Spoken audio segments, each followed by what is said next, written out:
Africa is a continent whose voices are stifled. Fascination with Africa's lovely scenery and horror at the tragedies that batter it overshadow an understanding view of its everyday reality. Africa calls out, it shouts, but we do not hear.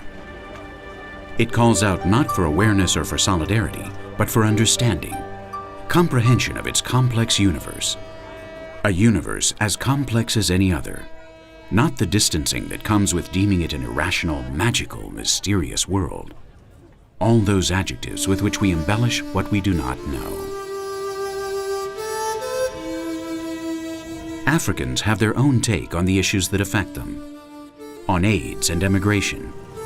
On the power of women and homosexuality. Their own way of understanding aesthetics and contact with the gods. In Africa, every day brings debate. There are generational conflicts, cultural misunderstandings, power struggles. But no more or less than on the rest of the planet.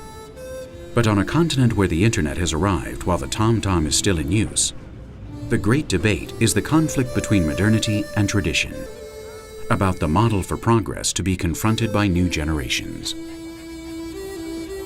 Africa calls out to tell us of its own particular way of seeing the world. Its own world. It calls out to show us how its people see themselves, to offer a way towards understanding and involvement. Deafness is a foundation for racism. Africa calls out for us to open our ears.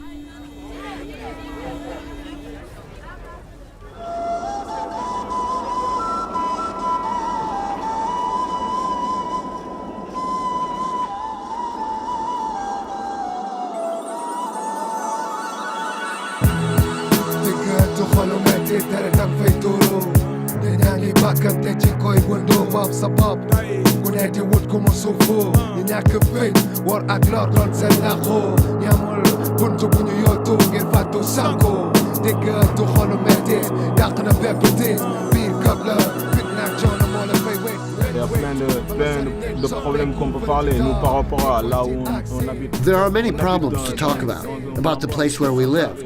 Around us, there's pollution and lots of other things. And we're the ones who have to talk about all this. We, the rappers, have to put an end to hypocrisy. We have to uncover it. The country's evolution depends on it. Uncover it so that we, the young people, can change.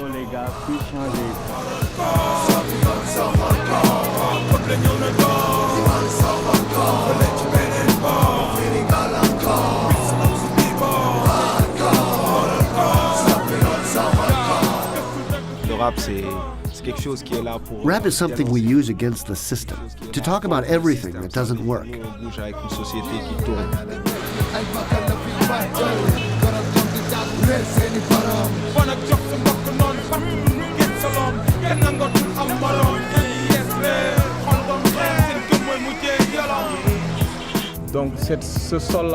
So this ground, this land, we can't forget it, because this land is us. Africa is us.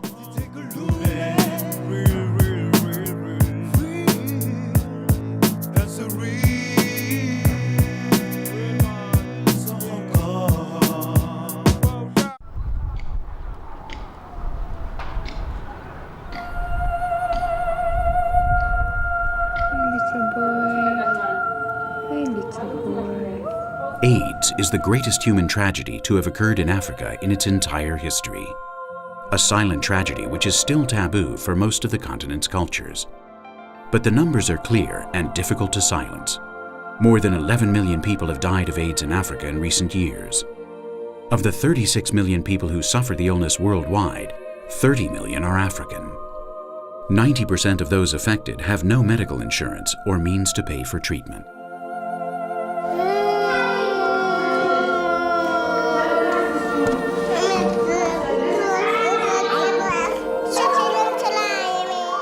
But in this landscape of dramatic statistics, there are oases of hope like Sparrow Rainbow Village. This mini-city was the first residential complex in the world created to serve people terminally ill with AIDS. It is still the only one in Africa. Sparrow Village is almost a city whose 500 inhabitants, mostly children, struggle to shake off the threat of death.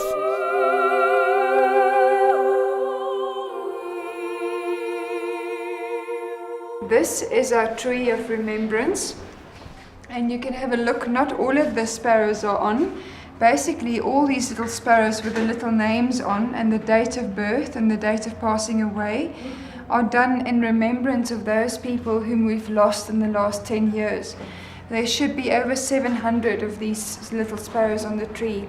We've lost over 700 patients in the last 10 years, and it would be significant to put them up here as a tree of remembrance, because these are the people that did not quite make it. In Sparrow Rainbow Village, it is unusual for a week to go by without a funeral. The story about this baby is that his mother is 19 years old. She came from the Transkei, which is quite far down in the Cape, and she came up to Johannesburg to try and find a job.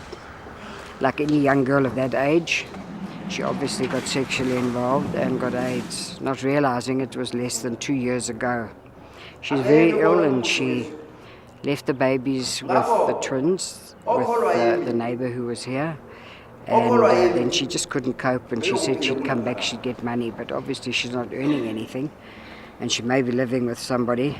We're not here to judge, but she went away and the one baby died. She knew about it, but she wasn't coping again.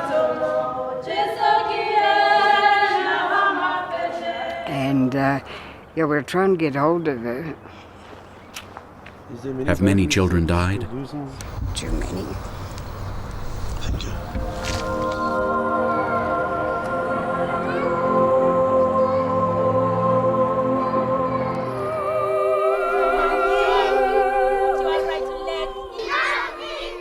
Of the 600,000 children with AIDS in the world, 550,000 are African. This is the true drama of AIDS, the drama of the lives of the orphan children, the thousands of broken families, and the children who are homeless or who have inherited the illness. Countless stories like those of these Ugandan children. Akagiya Shirat, 7 years old. His mother died of AIDS in 2001 and his father in a traffic accident in 2002. He lives with his aunt. He carries the virus and suffers frequent bouts of malaria. Junior Idito, 4 years old. His father died of AIDS and his mother sells fruit in the market. He lives with her. Patricia Nauyanzi, 6 years old. Her mother was a prostitute in Kampala and died in 2000. She lives with her grandmother. She suffers frequent bouts of malaria. Jaliya Kawadele, 3 years old. Her father died of AIDS in 2000 and her mother lives in the Congo, but nobody knows where. She is a carrier of the virus. She lives with her aunt. Fight and forget. Cause even on and on, jolly for Altos Car Blue, Bilal Busul to the clan, top with the Honda squad, top sick lyrics, they demand only the current couple. One of the consequences of this catastrophe is the thousands of orphan children who roam the streets of large cities such as Cape Town. Over the last 10 years, because of AIDS, this number has increased threefold.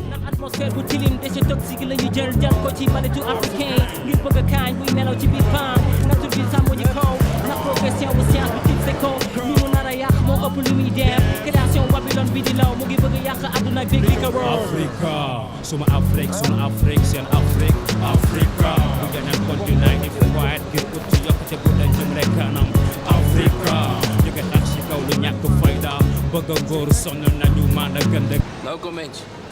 No comments.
It's not by chance that Africa is a woman's name. 80% of the work falls to them, on their backs. It is African women who raise the children, who stay behind when they leave.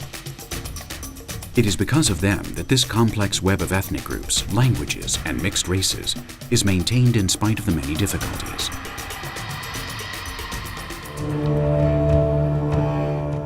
If the women should slip and fall, Africa would fall apart.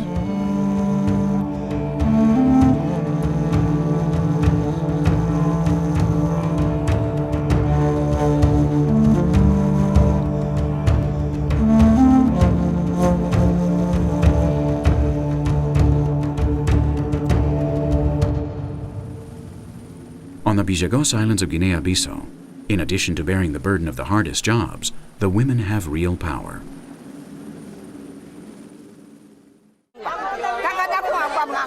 What good does it do to be queen? Nobody obeys you anymore. The other queen didn't die of old age, but of boredom. I don't want the same thing to happen to me. If I'm the one chosen, things are going to change. The Queen of Kanago Island died 3 months ago. 3 women have been chosen to enter the final selection process. Today, the 3 candidates will be announced. But none of them appear to want to be queen. Times are changing. The role of the queen on the Bijagos Islands is crucial. There is a king who concerns himself with men's matters, and a queen who works with the women. But this queen is not the king's wife. She holds an independent post. Women are the true political and social driving force on the Bijagos Islands. They are the owners of the land they work and act with a great deal of independence in relationships and sexual matters. The children belong to them, and it is unusual for them to spend more than 2 years with the same man. Coordinating with the women isn't easy. They always think they're right. And it's impossible to argue because in the end, they will impose their will. When there was 1 queen, I had a problem. Now with 3 queens, I have 3 problems.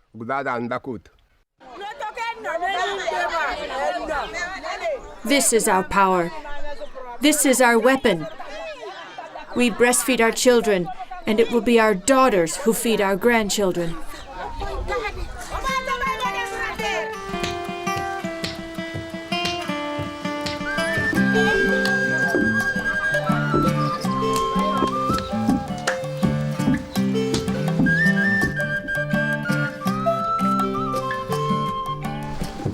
The case of the Bijagos Islands is an exception in rural Africa. On the rest of the continent, institutions such as polygamy and arranged marriages are still the norm. But it is also more normal to find women who bravely challenge this. Others face it with resignation. This is the case of Sia Chenta in Mali. Farouk began to get dressed up when he came home from work and spent more time away from home than before. I asked him about it, and he always told me he was at a friend's house. But in the village, people said that he was looking for a second wife. When he spoke to me directly, I told him, "Fine, that's okay. If it really is good for the family and for your happiness, it's fine." There were several underlying reasons that led me to decide to take a second wife. There are times when the first wife gets sick, or for example when she has given birth. You can't sleep with her for at least a year and a half in case she gets pregnant again. What do I do then? I'm not an adulterer, and I don't want to become one. The second reason is love, which for me is also very important. And yes, there's something of love in this decision. Farouk treats Sia very well because she's his first wife, but I'm younger, and I know that it's me he loves. My husband didn't get another wife because he was tired of me. On the contrary, since Natat arrived, my relationship with Farouk has gotten better. I'm the older sister, and it's normal for me to be my husband's favorite. If you ask them, I don't know what they'll say, but there's no favorite. I think they wouldn't like it very much to know that neither one of them is my favorite, since the number 1 woman in my life has always been my mother.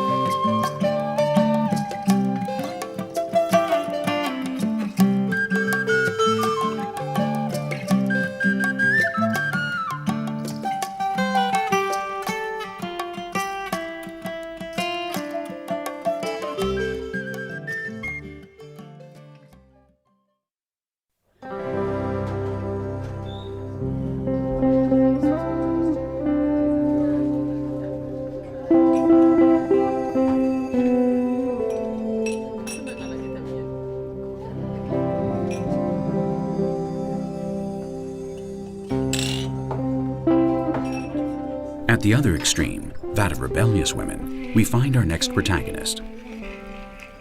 Rahel Girma is 23 years old, and until the age of 16 she lived in Harar, a small primarily Muslim city in eastern Ethiopia. At that age, she was to have married an uncle of her father's, who, according to the dictates of tradition, had arranged this marriage when she was still a little girl.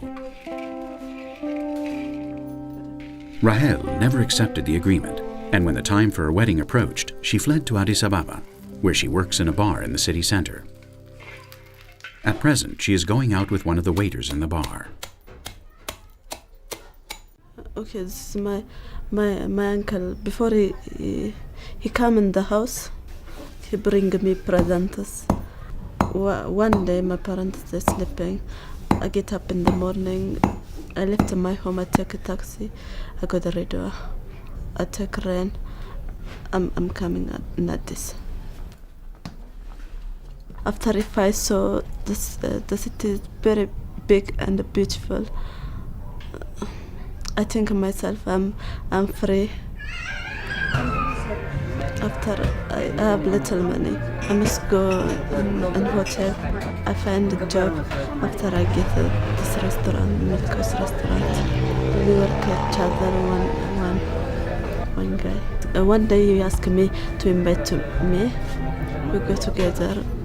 And we make a relationship. Now we live together. He helps me. And I love him.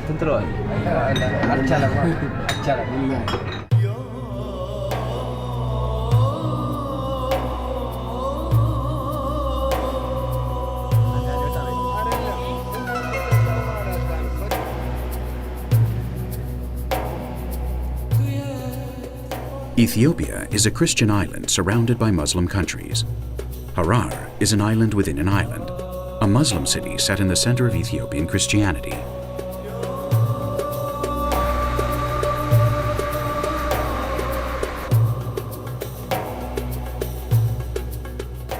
Harar is a devout and ancient city where tradition rejects the pull of modernity.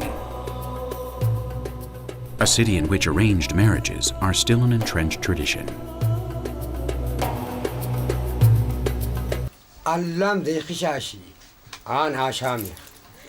I will never allow my daughter to return. If anything keeps the family and the community united, it is tradition. She has betrayed this and made her family look ridiculous.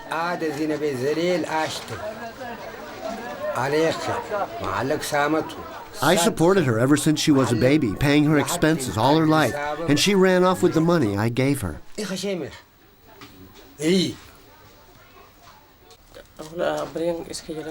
The important thing is for the man to be good to the woman, not how the marriage is made. Of her two sisters, one has married of her own accord and the other in the traditional manner. Both of them are happy. I could say a lot about failed marriages. Some were for love and others traditional.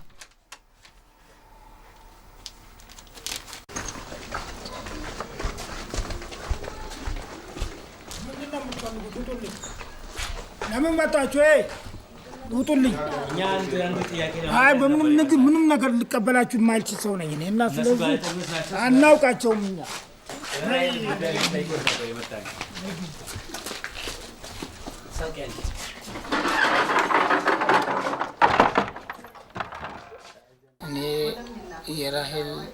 For me, it was a surprise when Rahel left me. From the time she was little, I treated her as if she were my daughter. Her parents agreed to the marriage, and the dowry was not small. This marriage was in everyone's interest. She won't be able to find what I offered her anywhere else: a house, money, a secure life. If you like, you can ask my wife. I've never hit her, as other men do. She goes out with her friends whenever she likes, and wants for nothing. She has everything a woman could want. What most Harar women want is to marry a good man who will give them a good dowry. Love will come with time. That is less important. The important thing is to make a good marriage. She had no right to do what she did. She had no right.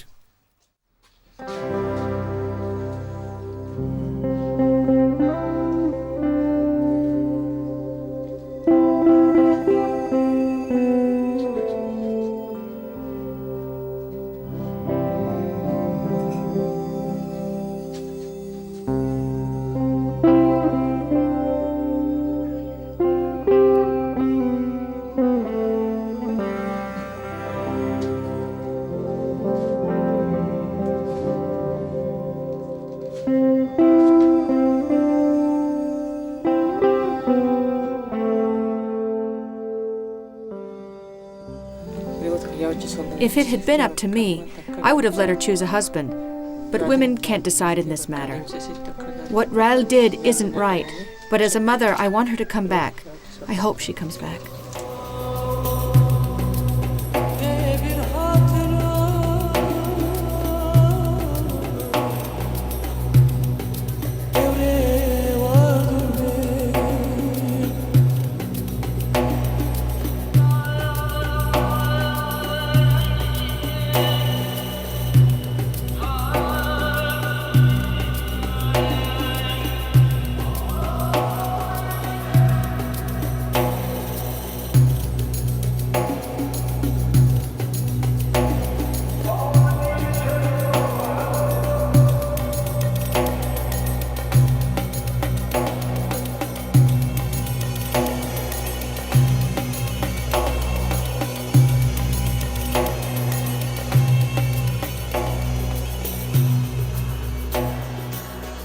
Not all women have the luck and strength of Rahel, the luck to have remade their lives after struggling against the traditional powers that be. Some women's refusal to be forced into marriage and polygamy is still rejected in many African societies. This rejection leads to isolation, and isolation to poverty, and poverty is the mother of prostitution.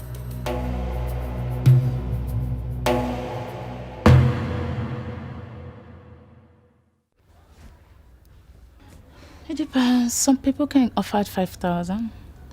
Some can offer more than that. Yeah. So maybe the little money I have in my house, I have to use it to pay my house rent and to feed myself. My family are poor. They are poor. And at the same time, my father refused to train me in the school. He wants me to marry. It makes me to be angry, so I leave the family. In Mali today, the numbers of the girls we have, we are 10 today. Each day I have to pay 3,500. So the business I'm doing is a lucky game. So sometimes I win, sometimes I lose. So that is how it is. Sometimes I can get money, sometimes I don't have money.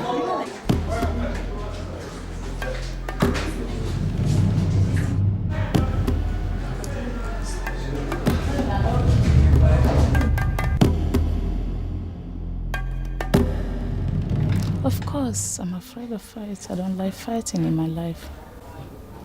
I'm a Christian and I believe in God. Because He's my Savior. Yes, He's all and all for me. Somebody offer you a life, maybe for today. He will give you a bill of which you cannot pay. But God gives everybody for free. You don't pay, He don't tax you, nothing.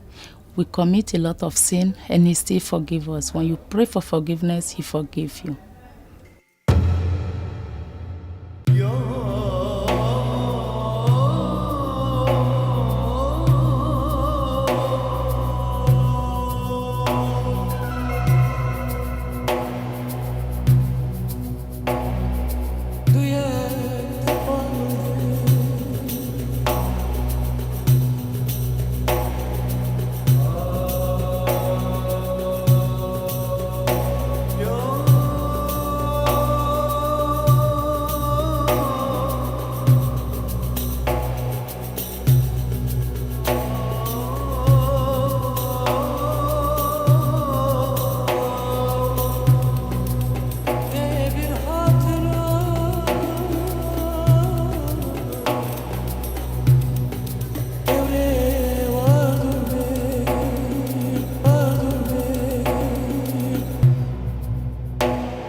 Another matter in which African women are forced to fight tradition is genital mutilation.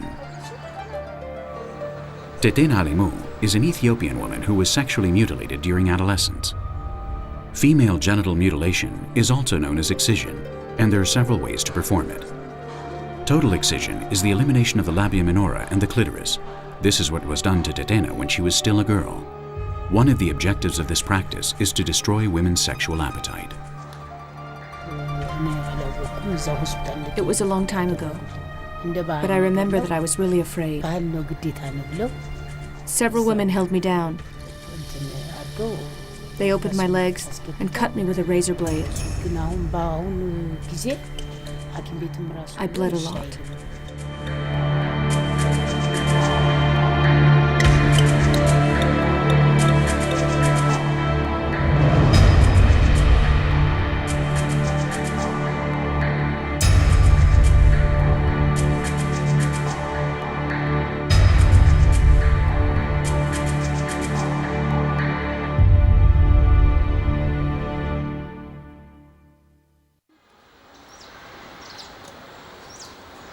When they did it to her, Tetena suffered, in addition to immediate intense pain, numerous subsequent infections, cysts, and damage to the uterus, which prevented her from giving birth to her only daughter normally.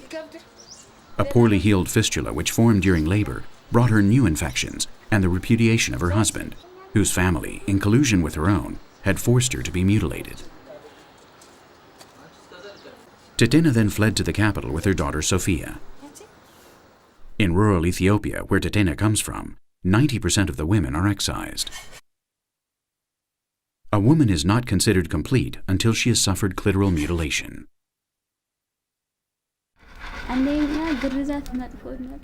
I can't imagine what it must feel like when they cut you there. In Addis Ababa, it's different. Here the men like it when women enjoy making love. They don't like women who are cold. From a very young age, Wazira Moravia has spent her life excising women. She learned the profession from her mother, and she in turn from hers. Women who are not excised don't cook well. They smell bad. I don't know how to express it. Everything they cook comes out bad. That's why you've got to do it when they're very young. Excised women's private parts don't itch, but those who aren't, theirs do. And they break a lot of things in the house. Glasses, dishes. They drop the silverware. That's why it's done to them. It's our culture. The clitoris is dirty. It smells bad and can kill the child during birth. If it touches the child's head, it can kill it. If you don't remove it, nobody will want to marry you. The desire for other men will make you go off with anyone.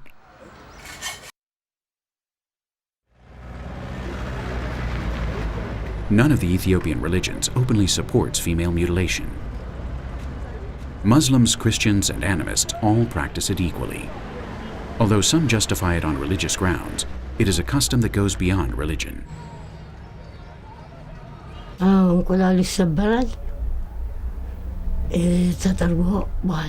First, before making the cut, I take an egg and throw the yolk on the ground. This is very important for everything to turn out okay. Then I take the razor blade, I boil it in water, and I cut. I do the mutilation. After removing the piece of flesh, I stick it in cow shit and take it out of the house.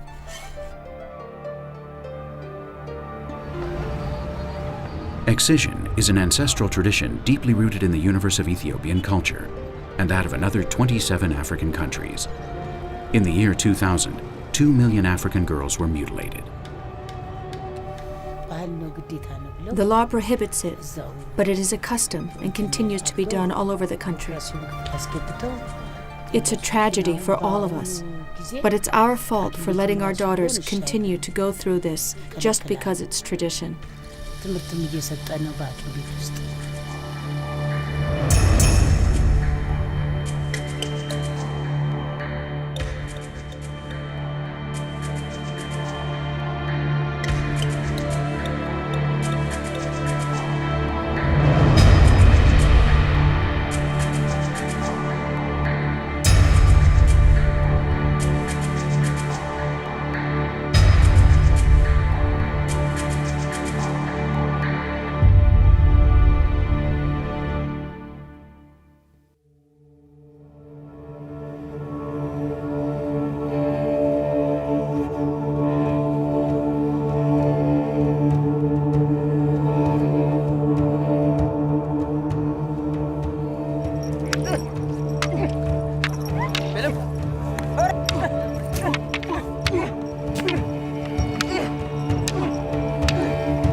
Live for the government, live for the money, live for the business, live for the business.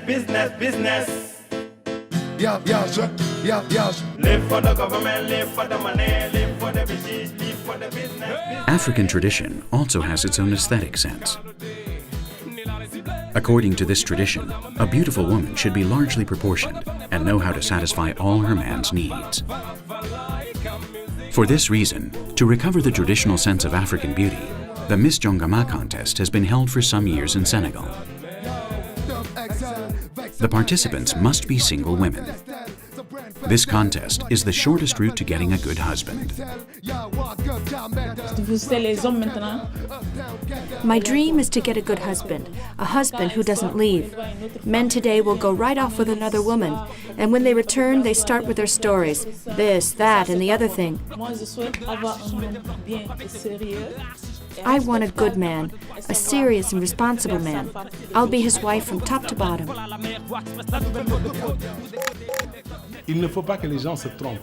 Jongama is a set of values. People should not be mistaken.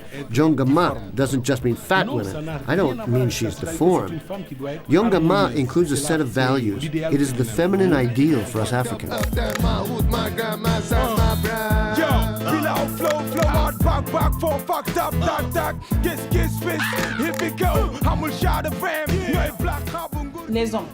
Men are like children. When they get home, you have to have dinner ready for them. You have to be dressed up and play with them. You also have to excite them. We know formulas for perfumes that attract men. What we put on at night. This is the yeli yeli.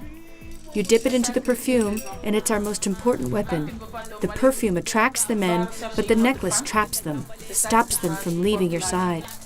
This is how you wear it, together with this piece of clothing.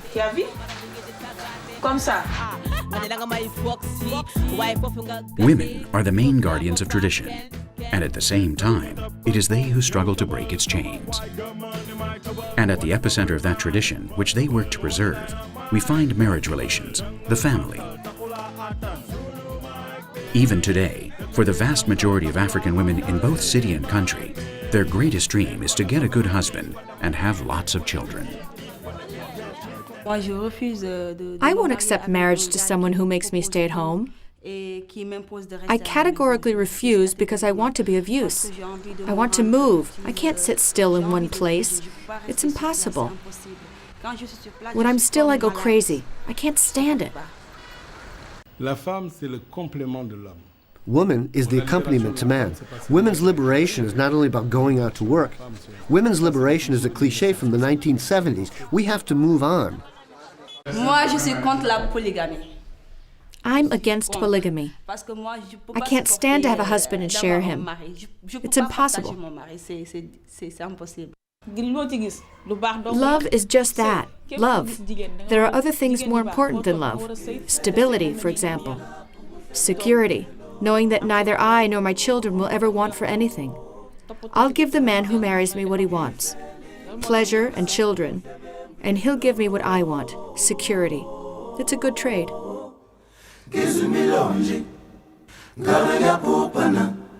Kuluhlaza kushaya umoya elobomzi kwamakutuza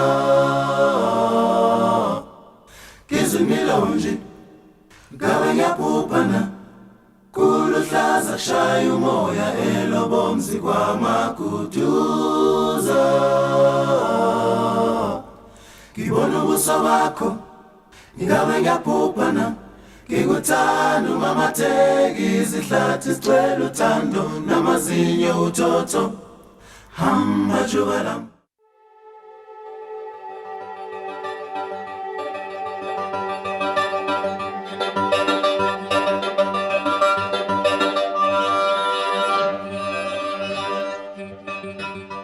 If some try to recover the traditional sense of beauty and the African family, it is because this is being lost, and above all, in the big cities.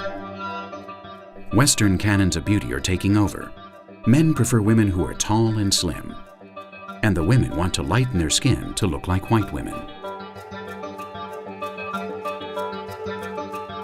In the markets of all large African cities, they sell products that lighten the skin quite rapidly. These lotions contain dangerous substances which can cause skin cancer.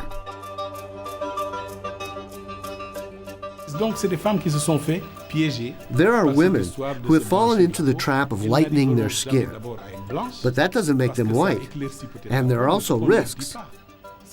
Everybody knows that in order to sell something, any trick will do.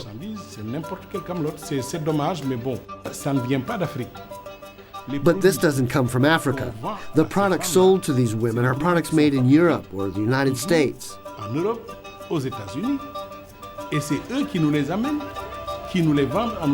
So I'll turn the question around. How long will we continue to be the world's trash heap?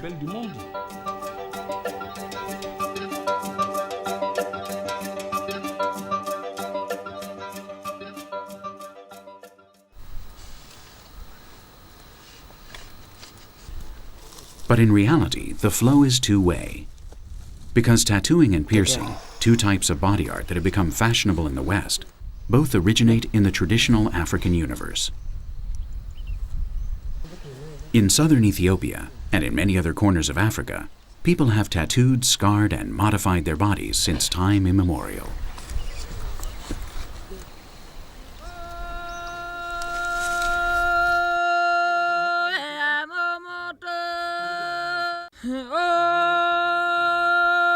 In Niger, the young Wadabe paint themselves and sing like women to celebrate the coming of the rains.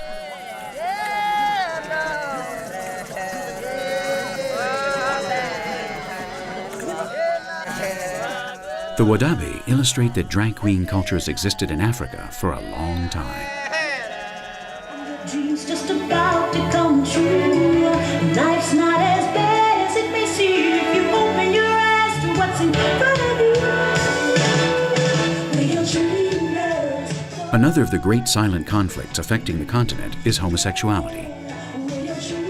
In 29 African countries, homosexuality is illegal. In Namibia, the government recently ordered the police to rid the entire country of gays and lesbians. In Botswana, it's a crime punishable with 6 years in prison. Mugabe, the president of Zimbabwe, asserts that homosexuality is not an African phenomenon, but rather degeneracy brought in by whites. In Uganda, homosexuals are killed. In Egypt, they are imprisoned. And in Somalia, they are stoned. Only South Africa has legislation prohibiting discrimination, which allows homosexuals certain rights. Johnny and I were such good friends. I couldn't dream.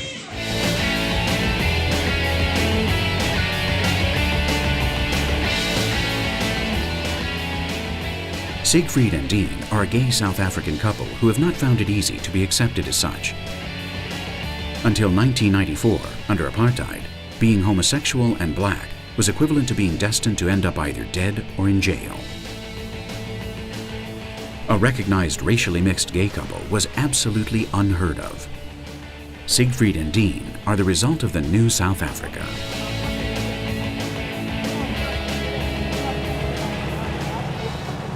During the apartheid years, homosexuals did meet, but they met in like little dark corners, very hideaway places, under bridges, behind the station, behind the station building, yeah. in toilets, exactly. with Gloria holes. Yeah, yeah, exactly.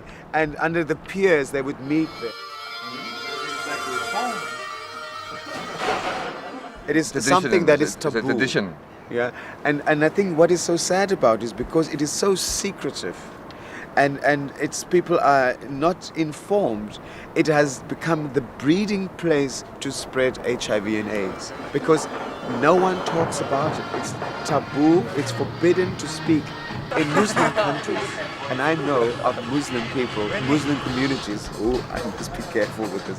I know of in Muslim communities,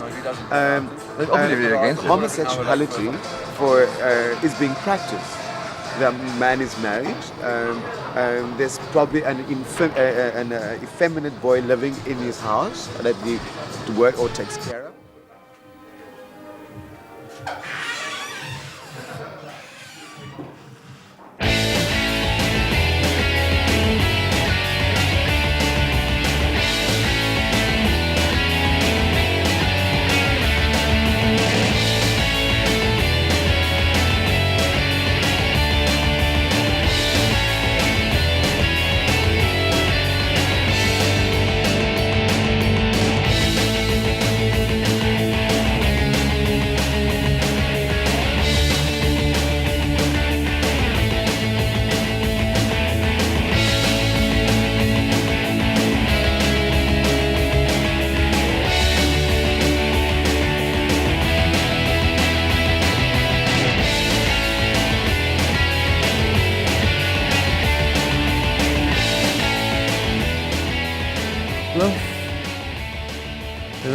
saying when I was in school still, I had daughter in school and she wrote this love on her pencil box.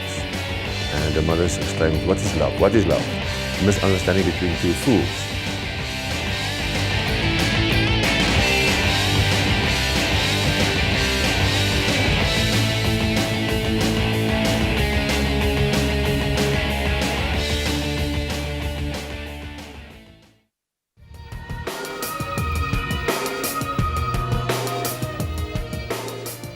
Africa is the continent which has been most devastated by all of the catastrophes known to man.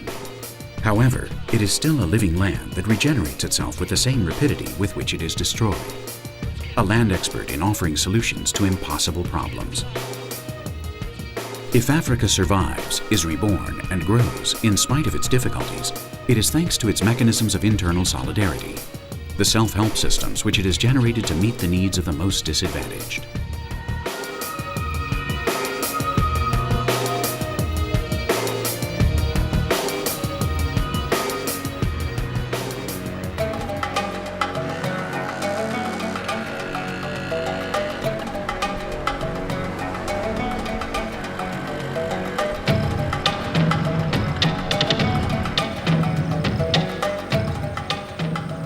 The 130 kilometers of road that link Lagos, the Nigerian capital, and Benin are swamped each day with hundreds of vehicles whose occupants make a living by smuggling fuel. In Nigeria, petrol costs half what it does in Benin, and the majority of smugglers are polio victims who benefit from the permissiveness of the police. This disease is one of the greatest tragedies to devastate Western Africa. In Benin alone, there are 500,000 people suffering from the disease who have no access to specialized treatment.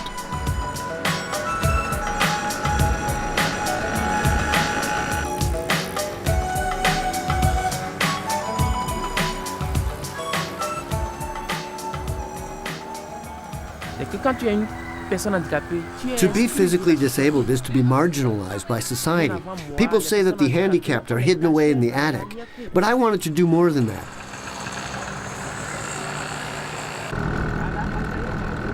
The authorities, the police, the customs officers, they all turn a blind eye and let us through.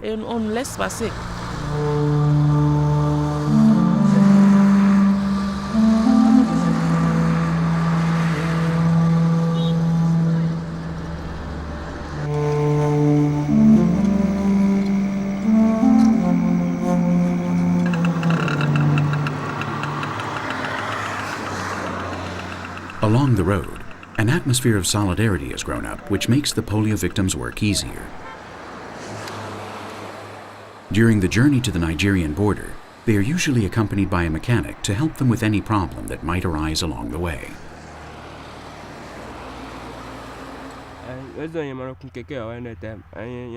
Our role is to help the driver, but never to replace him.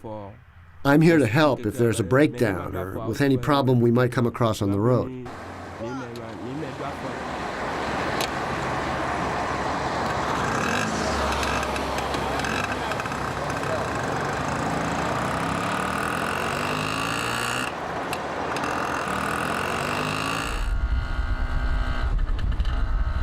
Le Bénin est la terre des expériences. Ce n'est pas le gouvernement qui a mis en place cette activité. Benin is the land of experiences. The government isn't behind this activity. It's the disabled people themselves who have found a solution. And society believes it, accepts it, and we might say tolerates it.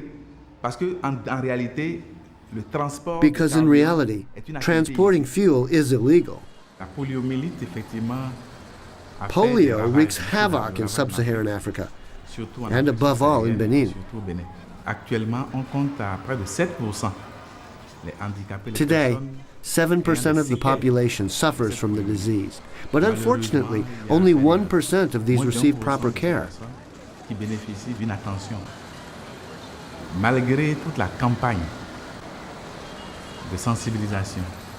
Despite all of the vaccination and awareness campaigns that have been carried out, many people, for religious reasons, will not allow themselves or their children to be vaccinated. n'acceptent pas d'être vaccinés ou n'acceptent pas qu'on vaccine leurs enfants. Quand la maladie m'est arrivée, j'étais encore tout petit. When I fell ill, I was still very little. From what my parents have told me, I was 6 when my temperature suddenly shot up. They took me to the hospital, and after that, I never walked again.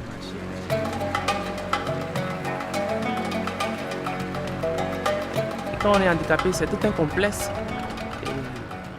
When you're disabled, everything is so difficult. Often you feel shy. But this activity allows you to interact with people. The people of Benin are very supportive of each other. Listen, in the entire sub-Saharan region, we are the only ones doing this. We're the only ones who can go to Nigeria and return and sell fuel in Benin.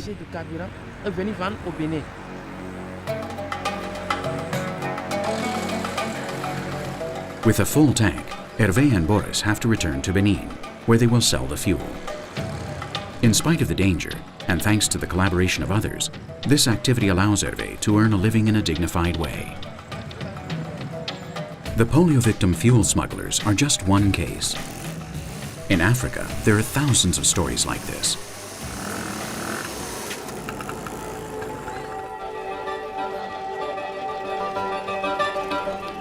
How else could they endure tragedies such as AIDS? What other reason explains why Africa doesn't just self-destruct? Africa doesn't explode, but it bleeds.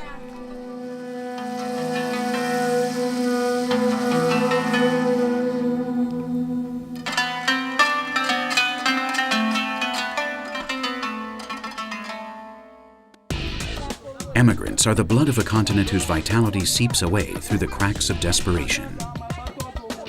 There are more people from Senegal, Burkina Faso, and Guinea living outside of Africa than in their countries of origin. The best men, the strongest, the clearest minds, and the best educated leave in search of a dream. Their dream is Europe or the United States, the promised land of films and television.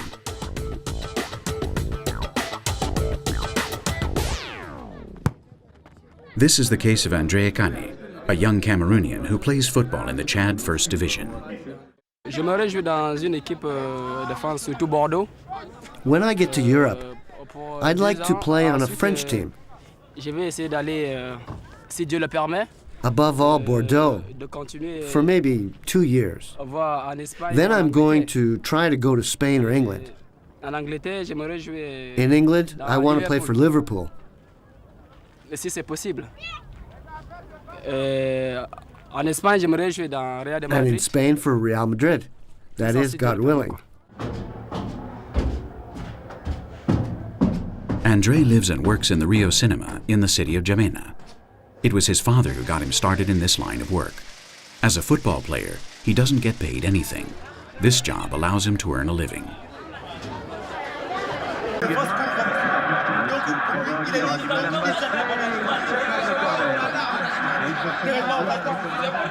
Un jour, je serai là-bas, et les gens de mon village vont. Someday, I'll be there, and the people in my town will get together in the bars to watch me play. Je regarde la télévision, ces grands stars. When I see those players on the pitch, Sheringham, Beckham, I think that they don't have it easy either.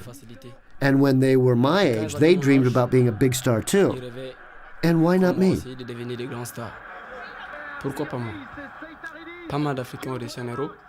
There are lots of Africans who found success in Europe. There's George Weah, Finidi, Samuel Eto'o. They started here, and now you see them, playing in stadiums with 100,000 people and driving big luxury cars. Everyone admires them, and when they come back to Africa, they're welcomed like heroes. Someday, I'll be there too. If one day I get to Europe, the first thing I'll do is look for a good team, and the second, organize my life. But my plan isn't to stay there. I want to return to Africa someday. Europe isn't my continent. My continent is Africa, and whatever happens, I'll come back. C'est pas mon continent. Mon continent, c'est l'Afrique. quelle qu'en soit la situation, je devais rentrer un jour. Donc, c'est dans ce sens-là que je vois les choses.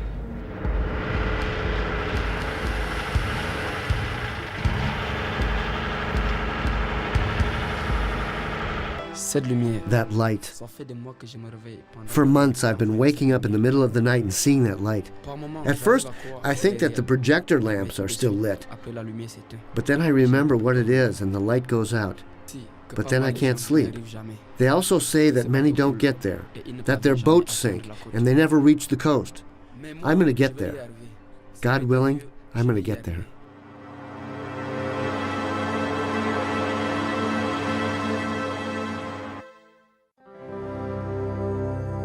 Thank you.